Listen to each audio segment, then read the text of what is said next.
Pasyalin natin yung bagong gawang dam sa Lupaw, guys.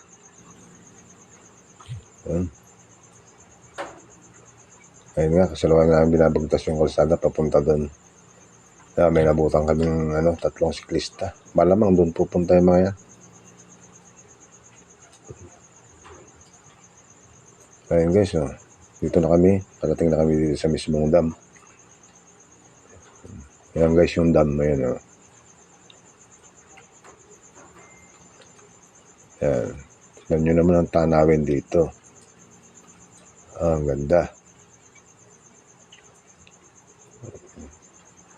So, ngayon pa rin ginagawa ba? Dito sa parting baba guys, yung lalabasan ng tubig. Yung pinaka-spillway niya, yan. Sa luwayan pa lang din ginagawa naman. Guys, ganda ng tanawin. Maraming matutuwang magsasaka dyan guys. Sa patubig na yan. Kasi yung parte na yan ng Lupaw, dito sa Balbalunga po yan. Wala po talaga silang mga patubig dyan. Wala silang mga irrigation. Swerte lang po yung may mga sariling bomba. Ang talagang inasal lang po nila dyan is ulan. Kumbaga sa sahod ulan lang po yung kanilang mga sinasaka. Kaya ito malaking tulong po sa kanila dyan. Yung pagkakagawa ng dam na to. Maraming magsasaka ang matutulungan yan guys. Kaya lalaki ang aming palay dyan sa parte na yan. Kasi meron na silang patubig. Guys, tingnan nyo. Ang ganda mamasyal dito guys.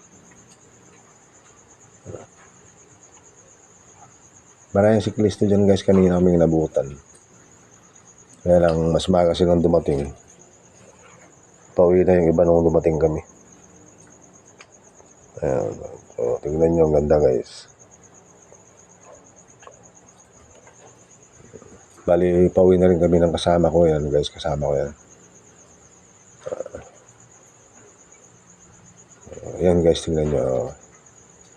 Balbalungaw Dam. Yan. Pasal kayo dito guys. Mga malapit dito sa Lupaw. Sa Linyutong Dam na bagong gawa. Sakop po yan ng